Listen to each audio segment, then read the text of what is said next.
I thought becoming Ryan Smith's boyfriend would make things less confusing. I was wrong. The next morning, I woke up still holding my 155-pound body pillow. Except this time, the body pillow was awake and smiling at me. Ryan was lying beside me in my bed, one arm under his head, watching me with the most satisfied expression I had ever seen on a human face. For 3 seconds, I forgot how to breathe. Then I realized my arm was wrapped around his waist. I pulled back so fast I nearly hit the wall. Ryan's smile got bigger. "Good morning." My face went hot. "I have a habit of hugging pillows when I sleep." "I know," he said. The way he said it made everything worse. I sat up. Fixing my hoodie like that would somehow fix my dignity. "Stop looking at me like that." "Like what?" "Like that." Ryan rolled onto his side, still smiling. "You looked comfortable." "I was asleep." "You were smiling too." I froze. Ryan's eyes brightened like he had just discovered buried treasure. "What were you dreaming about?" I threw the blanket at him and climbed out of bed. "I'm not talking to you anymore." He laughed softly. That laugh used to annoy me. Now it did something much worse. It made me want to smile. I grabbed my clothes from the chair and pointed toward the clock. "We're going to be late. Get ready." Then I escaped into the bathroom before Ryan could say anything else. When I came downstairs, Mom was already at the kitchen counter, pouring coffee. Ryan was sitting at the table like he had been part of our family for years, which was rude because he looked far too comfortable. He was also still smiling. Mom noticed immediately. "All right?" she said, looking between us. "What is so funny this morning?" I sat down too fast. "Nothing." Ryan took a sip of orange juice. I kicked his chair under the table. He did not even flinch. Mom raised an eyebrow. "Ryan has been smiling since he came downstairs." I reached for toast. "He's happy because he gets to go home today." Ryan looked at me. "Actually, I was thinking about how much Aiden is going to miss me." I nearly dropped the toast. Mom smiled. "The dangerous kind." "Oh, I think Aiden is going to miss you very much." "Mom." She ignored me completely and looked back at Ryan. "Ryan, you should visit often." Ryan lowered his eyes to his plate, but his smile was still there. "I will, Mrs. Miller." I sank lower in my chair. "Mom." Ryan looked down at his plate, but I could see his shoulders shaking. He was laughing at me. In my own house. On the morning he was supposed to leave. That should have made me feel relieved. It did not. Because after breakfast, we still drove to school together. Still walked through the parking lot side by side. Still sat beside each other in class like nothing had changed. Except everything had. During first period, we both reached for the same eraser. Our fingers touched. Not even for a full second. Still, we both stopped. Ryan looked at me. I looked back. Then he smiled. Small. Quiet. Like a secret. I pulled my hand away first and stared at my notebook like algebra had suddenly become fascinating. Across the room, Mason looked at us. Then he smiled too. That was when I knew. Friday was going to be a problem. By second period, I had decided on a plan. I was going to act normal. Simple. Easy. A thing people did every day without turning into a complete disaster.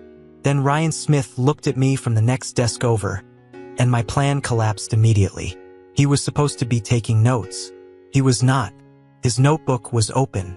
His pencil was in his hand. Ms. Caldwell was explaining something about symbolism in American literature. And Ryan was looking at me like I was the only thing in the room worth studying. I kept my eyes on the board for about 6 seconds. Then I turned my head. "What?" I whispered. Ryan smiled. "Nothing." "That is not a nothing face." His smile got worse. "I like looking at you."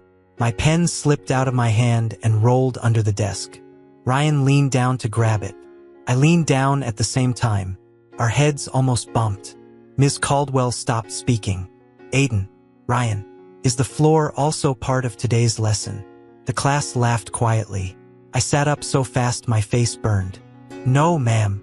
Ryan handed me the pen under the desk. His fingers brushed mine again. On purpose this time. I knew it was on purpose because he looked far too pleased with himself. By break, Mason had seen enough. He found us near the vending machines, where Ryan was pretending to choose between chips and a granola bar like it was a life decision. Mason looked at Ryan, then at me, then back at Ryan. "You two are weird today." Ryan only smiled. That was not helpful. I crossed my arms. "Weird how?" Mason leaned against the vending machine with the calm confidence of someone who loved causing trouble. "Like you both know something and forgot to tell the rest of us." My stomach jumped. Ryan finally picked the granola bar. "We're normal." Mason stared at him. Then he looked at me. I answered too quickly. "Completely normal." Mason's smile grew slowly. "Sure. Normal." I hated that word immediately. At lunch, Ryan and I sat at our usual table. Mason joined us a few minutes later, which was rude because apparently best friends could sense weakness. I tried to focus on my fries. Ryan focused on me. Again. "What now?" I muttered. He reached across the table. Before I could move, his thumb brushed lightly against my cheek. I froze. Ryan held up a tiny bit of sauce. "You had something on your face." My heart forgot its job. Ryan smiled softly. "Like a kitten." I lowered my voice. "Ryan, do you want the whole school to know?" He leaned back, looking far too relaxed. "Aiden, the whole school thought we were in love last month." Mason made a sound beside me. I turned. He was grinning. "Oh, I'm sorry. Are all the seats taken? Or am I interrupting the lovebirds?" I picked up a fry and pointed it at him. "Mason, do you want your fries to taste like regret?"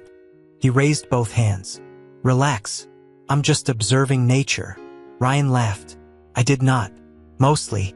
The rest of the day was impossible. I tried to listen in class. Ryan kept looking at me. Mason kept looking at both of us. And every time Mason smiled, I gave him the kind of look that said, "Do you want to keep smiling?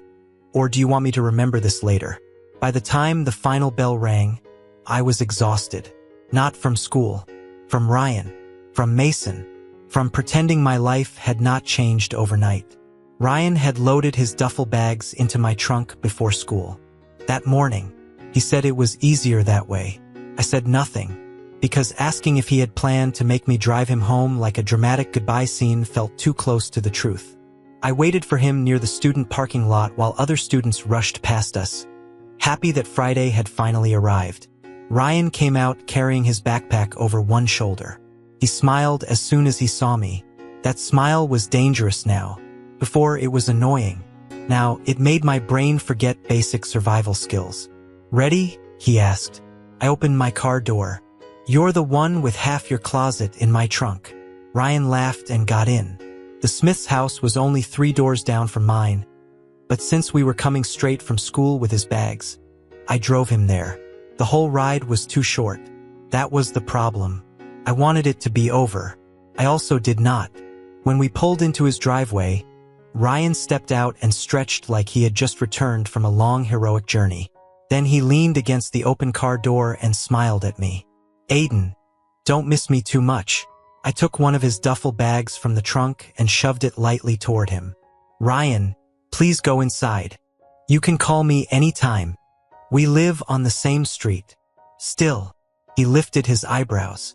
"Or, you could give me a goodbye kiss." My face went hot. I looked toward the front door.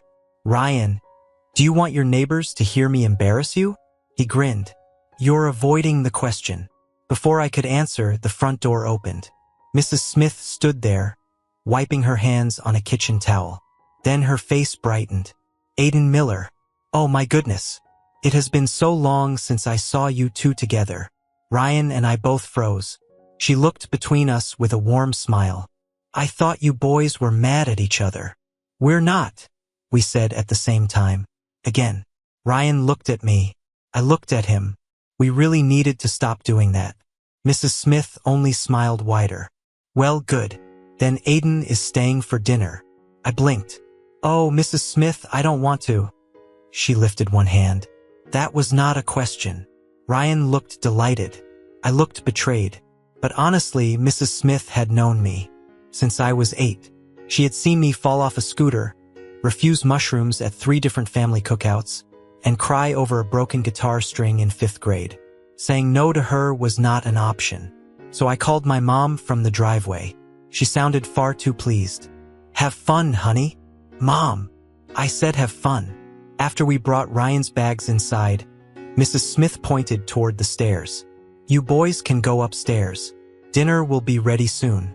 Aiden, make yourself at home." "Yes, ma'am." Ryan picked up one duffel and nodded toward the hallway. "Come on." I followed him upstairs. I had not been in Ryan's room in years. For some reason, that made my chest feel strange. Ryan pushed open his bedroom door and stepped aside. "Welcome back." I walked in, then stopped, because Ryan Smith's room was not what I expected at all. Ryan Smith's room was supposed to be exactly what I imagined. Soccer trophies, sports posters, maybe a motivational quote about winning that made me want to leave immediately. Instead, I stood in the doorway and stared. There were soccer things, of course. A few medals on a shelf. A framed team photo on the wall. His cleats lined neatly near the closet. But that was not what caught my attention. Spider-Man was on one wall. Captain America was on another. Iron Man stood on a shelf beside a row of small collectible figures. There were comics stacked near his desk. Not messy, not hidden, just there like they belonged. I turned slowly. Ryan looked far too proud of himself. "What?" he asked. I pointed at the shelves. "You have a Marvel museum in here."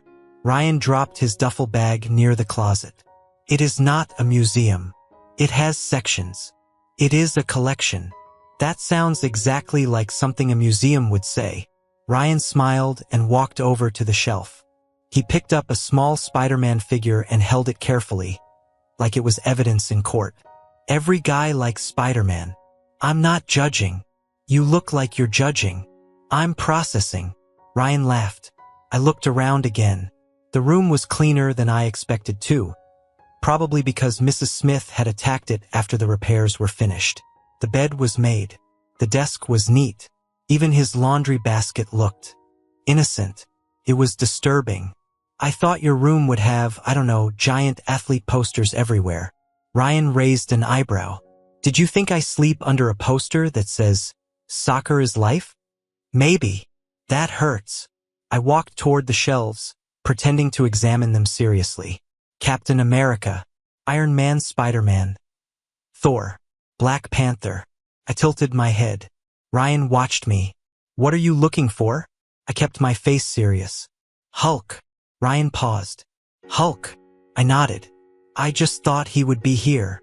Ryan's eyes narrowed. Then he understood. "Aiden."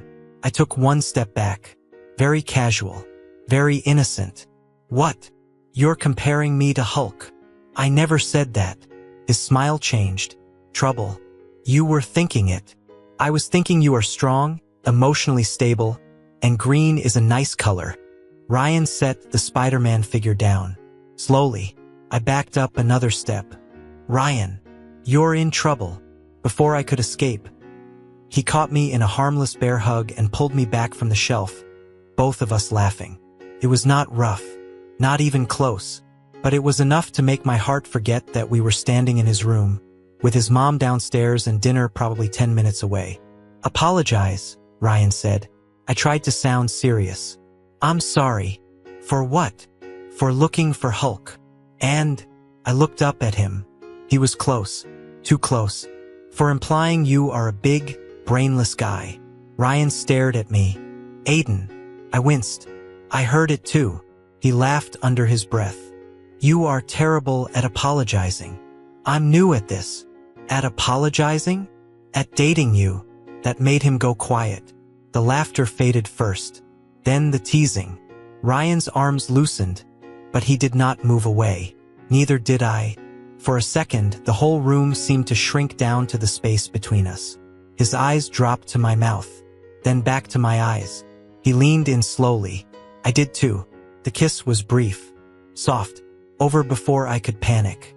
Before either of us could say anything, Mrs. Smith called from downstairs. "Dinner's ready." Ryan and I jumped apart like we had been caught stealing cookies. He ran a hand through his hair. I fixed my hoodie for no reason. Ryan looked at me. I looked at him.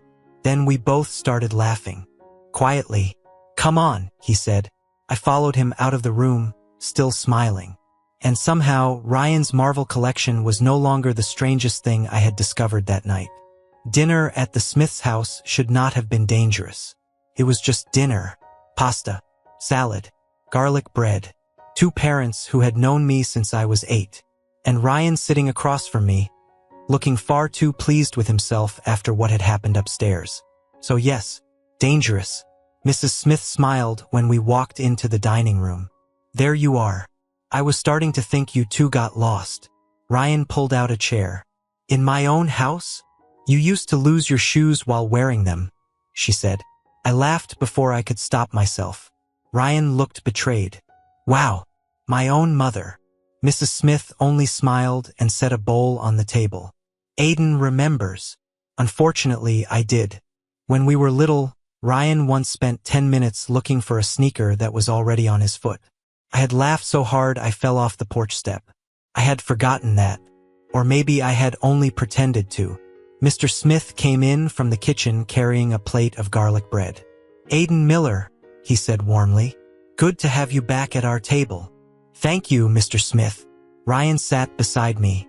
I tried not to notice that his knee was close to mine under the table. I failed.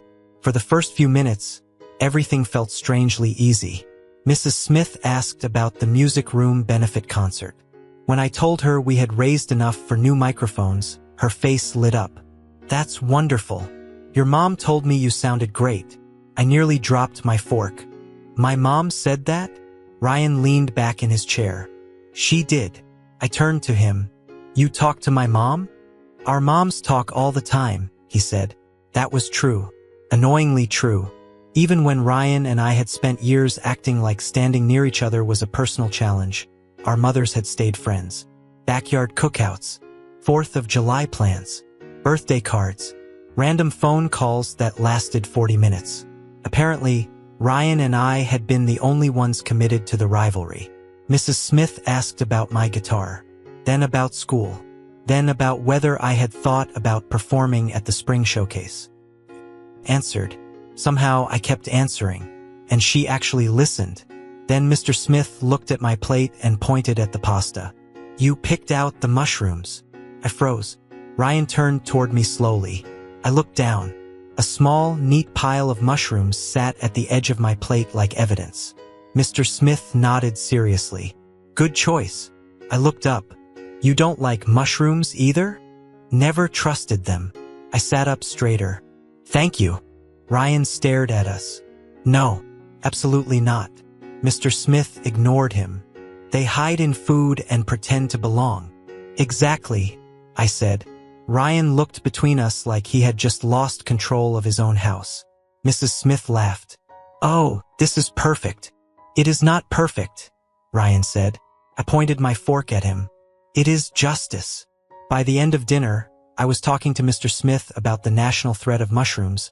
Mrs. Smith was asking me about music, and Ryan was sitting there like he had become the guest. Felt familiar, because that was exactly what had happened to me when Ryan came to my house. After dinner, Ryan walked me to the front door. The evening air was cool, and the porch light made everything softer than it needed to be. "Text me when you get home," he said. "I live 3 houses away." Still, I rolled my eyes. "Okay, I'll text you." Ryan smiled. "I'm going to miss you." I gave him a look. "Ryan, our mailboxes can see each other." He scratched the back of his head and laughed. "I know." For a second, neither of us moved. Then I stepped back before my face could do something embarrassing. "Good night." "Good night, Aiden." When I got home, Mom was waiting in the kitchen. "How was dinner at the Smiths?" I leaned against the doorway. "Normal. They're still funny." She smiled. "There's food in the fridge if you're hungry." "I'm good. Thanks, Mom." I went upstairs, took a shower, and changed into clean clothes. Then I picked up my phone. 15 messages from Ryan. 2 from Mason. I stared at the screen. Ryan was predictable. Mason was a warning sign. I opened Mason's messages first. That was my mistake. The first one said, "Check confessions." The second one said, "Please remember I am your best friend before you react." That was never a good sign. I sat on the edge of my bed, towel still around my shoulders, and opened the Westbrook Confessions page. There it was. Picture from lunch. Ryan leaning across the table, his hand near my face. Me frozen like someone had unplugged my brain. The caption said, "Are Ryan and Aiden dating?" For a second, I just stared. Then I read the comments. I knew it. They looked good together though. Wait, so were they rivals? Or were they just flirting publicly for years? I closed my eyes. Somewhere in Westbrook High, there was a student with too much free time and access to a phone. I wanted to put that person somewhere quiet, peaceful, far away from Wi-Fi. I sent Mason one very unfriendly emoji. He replied immediately. I said I was your best friend. I ignored him and opened Ryan's messages. There were 15. The first 10 were exactly what I expected. Did you get home? Are you home yet? Aiden, did you disappear between our houses? Do you miss me already? I miss me too. I stared at the screen. Ryan Smith was impossible. Then I saw the last 2 messages. Confessions posted about us again. The picture is kind of nice though, right? I was still trying to decide whether to answer when my phone rang. Ryan, of course. I answered and put the phone to my ear. I'm here, Ryan. He let out a dramatic breath. I thought you had been taken by the treehouse walk. I was showering. You shower like it's a historical event. You shower like blinking. He laughed. I did too. For a moment it felt easy. Then Ryan's voice softened. So, you saw the post? I looked at the glowing screen in my hand.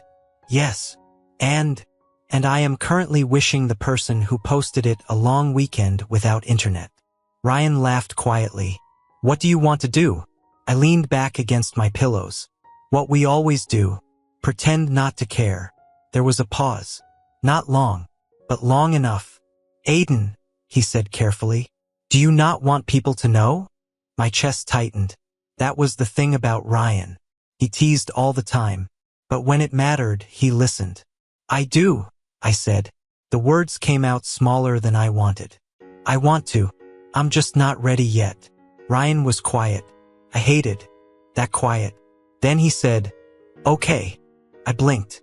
That's it. That's it. You're not upset? Aiden. Just knowing you want to is enough for me. My throat went tight. I can wait, he added. I stared at my ceiling like it had personally betrayed me. Ryan. What? Stop being cheesy. He laughed, and the tight feeling in my chest loosened. Fine. I'll be less adorable. That is not what I said. Tomorrow is Saturday, he said. First date. I sat up. First date. Yes, ours. I could hear his smile. There's an Asian food festival tomorrow. Want to go? I thought about Mason describing Asian food like it was a religious experience. Then I smiled. Yeah, I want to go. Great. I'll pick you up tomorrow afternoon. Okay. Good night, Aiden. Good night, Ryan. Dream about me. Not a chance. I hung up before he could answer. Then I held the phone against my chest and smiled like an idiot. The next morning, the first thing I did was check my phone. That was already a problem. Before Ryan Smith, I was a normal person. Mostly. Now I was the kind of person who woke up and immediately looked for his name on my screen. His message was already there. Good morning, Aiden. Did you sleep well? Dream about me? I stared at it. Then I smiled. Because apparently I had lost all self-respect overnight. A second message came in right after. I'm excited for our date today. I rolled onto my back and looked at the ceiling. Our date. 2 words. Completely normal words. Somehow they made my chest feel too full. I typed back before I could overthink it. Good morning, Ryan. I'm looking forward to it too. See you this afternoon. Then I threw my phone onto the bed like it had personally embarrassed me. Downstairs, Mom was making coffee when I walked into the kitchen. She looked up once, then looked again. Oh, I froze. What? She leaned against the counter, smiling. You look happy. It's Saturday. Saturday does not usually make you glow. I am not glowing. She hummed like she disagreed with my entire existence. What do you want for dinner tonight? I reached for a glass of orange juice. I'm not eating dinner at home. Her eyebrows lifted. Oh, I have plans. With. Should have lied. I did not. I tried to sound casual. Failed immediately. Ryan. Mom's smile became dangerous. There it is. There what is? The reason Saturday suddenly made you glow. Mom. She laughed and turned back to her coffee. Have fun, honey. The Asian food festival started at 1, but Ryan and I had agreed to go around 3. It was about a 30-minute drive from our neighborhood, and Ryan said there was no point arriving too early unless I wanted to spend the whole afternoon standing in lines.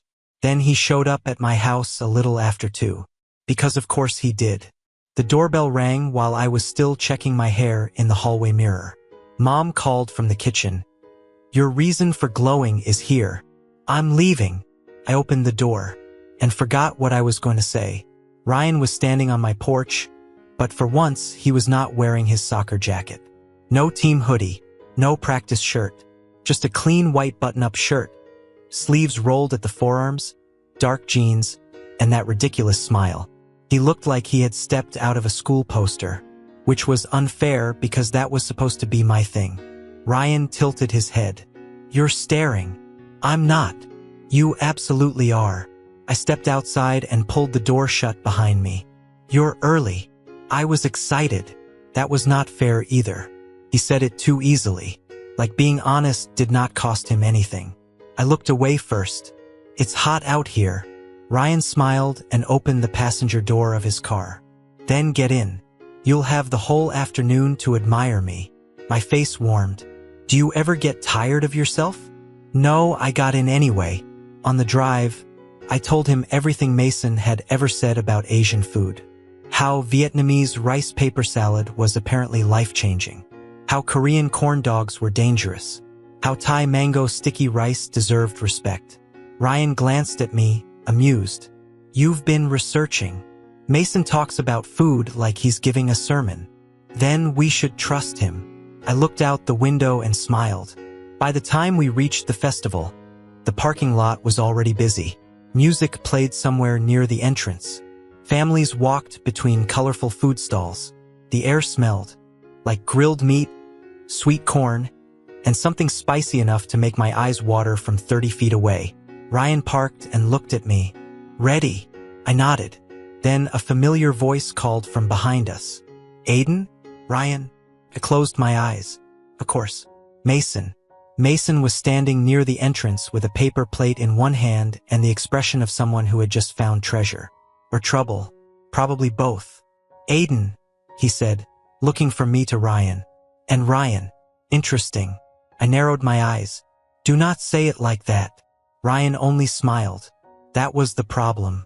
Ryan smiled like a confession. Mason looked at him. Then at me. Then his whole face changed. Oh my gosh. I knew that tone. Mason. He pointed between me and Ryan, his eyes getting wider. You two are on a date. Ryan's smile got bigger, which was the opposite of helpful. I gave Mason the kind of look that should have made him rethink his choices. He raised one hand immediately. Okay, I see nothing. I know nothing. I am just a humble food guide. I narrowed my eyes. That is the smartest thing you've said all year. Mason relaxed like he had survived a very serious trial, then pointed toward the stalls. Come on. If this is your first Asian food festival, you cannot be trusted alone. He started with the Vietnamese food booths. First came Vietnamese street-style buttered corn in a paper cup, warm corn mixed with butter, green onions, and tiny dried shrimp. It looked simple. It was not simple. I took one bite and stopped walking. Ryan looked at me, amused by my sudden silence. That good? I nodded slowly. Mason is annoying, but he was not lying. Mason put a hand over his heart like he had been waiting his whole life for that sentence. Finally, respect. Next was Vietnamese rice paper salad, bright and messy in the best way, with rice paper strips, herbs, sauce, and crunchy pieces that somehow made every bite different. Then came sweet corn milk. I stared at the cup before trying it. This sounds strange. Mason looked offended. Respect the corn. I took a sip. Then another. Ryan laughed. You like it? I am processing. You're drinking it very quickly for someone processing. After that, Mason dragged us. Through more stalls. Korean corn dogs. Japanese savory octopus bites. Thai mango sticky rice. Chinese dumplings. I wanted to try everything. Ryan made the mistake of saying he would help finish whatever I could not eat. By the third stall, he looked like a brave man facing consequences. I held out a bite of mango sticky rice. Try this. Ryan leaned closer and took it from the fork. His eyes widened. Okay, that's good. I smiled before I could stop myself. Mason cleared his throat loudly enough to interrupt the entire moment. I am still here. I looked at him, still holding the fork. I thought you liked watching. Mason stared at me like I had personally betrayed him. Aiden, you deserve to be cursed. I glanced at Ryan, then back at Mason. The words came out before my brain approved them. I already am. I got cursed with a soccer captain boyfriend. Mason froze. Ryan froze too, but in a much happier way. For 1 full second, no one moved.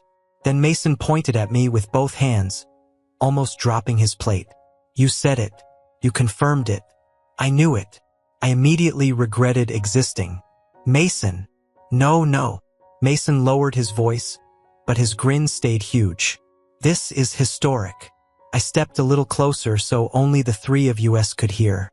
You are my best friend, I said, so you're allowed to know, but at school you say nothing. I'm not ready for everyone yet. Mason's face softened a little. For once, he did not joke right away. Then he looked at Ryan with fake sympathy. Poor Ryan. Ryan blinked. Why poor me? Mason sighed dramatically, because apparently he could only stay serious for 5 seconds. Little Aiden needs time to gather courage. I pointed my drink at him. Mason, choose your next words carefully. He grinned and zipped his lips with his fingers.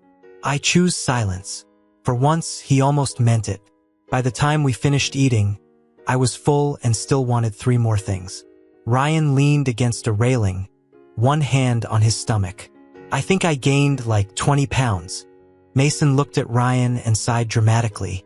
A wonderful boyfriend, risking his soccer player abs for Aiden Miller. I smiled. Ryan looked at me like that was worth it. A little. Later, Mason finally left after promising twice to keep quiet. After Mason disappeared into the crowd, Ryan turned to me. So, where to next? I pretended to think, mostly because I liked watching him wait. A movie. Ryan tilted his head. What movie? I smiled. Horror. His face changed immediately. On our first date?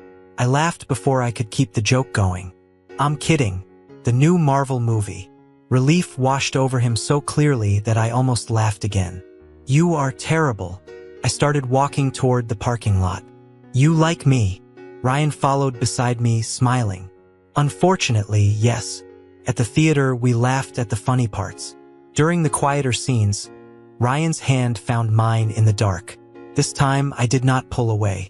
And when the sad part came, I let my head rest lightly against his shoulder. Just for a moment. Long enough to feel him smile.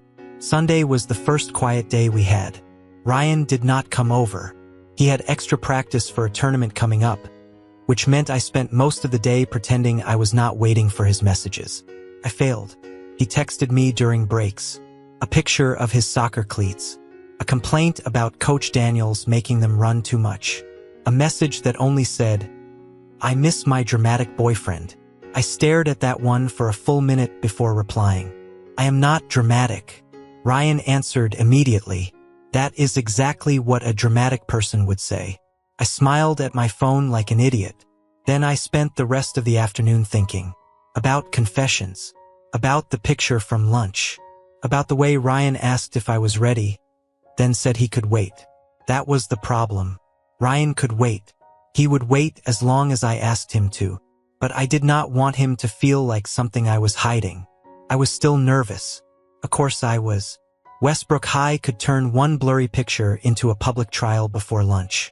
But at some point, hiding started to feel harder than being seen. So that night, before I went to sleep, I made one decision. I was done planning every reaction, done trying to control every rumor. Whatever happened on Monday would happen, and maybe this time I would not run from it. By Monday morning, I knew something was wrong. Ryan and I walked into homeroom together, the same way we had been doing for weeks. But this time the room went quiet. Not normal quiet, not test day quiet. The kind of quiet that happened when a teacher walked in while everyone was doing something they should not be doing. I stopped near my desk. Ryan stopped beside me. Across the room, Mason looked up from his phone. Too innocent. That was never a good sign. I narrowed my eyes at him. He lifted both hands like he had nothing to do with anything, which meant he probably had everything to do with something. I sat down, pulled out my phone, and opened Westbrook Confessions. The first post loaded immediately. A picture from the food festival. Me holding out food. Ryan leaning forward to take it. Mason was in the corner of the picture, holding a paper plate and looking extremely pleased with himself. The caption said, "Just friends?" I looked at Mason. He pointed at himself, then mouthed, "I was there." Fine. That one could be explained. Barely. Then I scrolled and saw the second post. My stomach dropped. It was from the movie theater. Apparently, someone from Westbrook had been sitting 2 rows behind us. It was Ryan and me, sitting side by side in the dark. My head was resting on his shoulder. Ryan's face was turned slightly toward me, soft enough to make the whole thing look worse. The movie screen must have flashed bright at that exact second. The picture was clear. Too clear. I forgot the new Marvel movie was popular. I forgot Westbrook students existed outside school. Mostly, I forgot that dating Ryan Smith meant someone was always watching. Ryan leaned closer and saw the post. He did not joke. He did not smile. He only looked at me. "You okay?" I locked my phone and stared at my desk. "I'm fine." That was a lie. Ryan knew it, but he did not push. At lunch, the staring got worse. Not cruel, just obvious. People looked over, whispered, then pretended they had not. Mason sat down across from us with his tray. "I would like to officially state that I am innocent." "I know," I said. He blinked. "You do?" "Yes. That is why you are still sitting here peacefully." Mason nodded slowly. "That feels both comforting and concerning." Ryan did not laugh. He was watching me again, but not the way he had before. This time, there was no teasing in it. Just worry. He leaned a little closer. "Aiden," he said quietly, "if you want, I can tell people we're just friends." I looked at him. He meant it. That was the part that made my chest ache. Ryan Smith, who had wanted to be seen with me from the beginning, was ready to step back if I asked him to. I looked around the cafeteria, at the phones, the whispers, Mason pretending not to listen.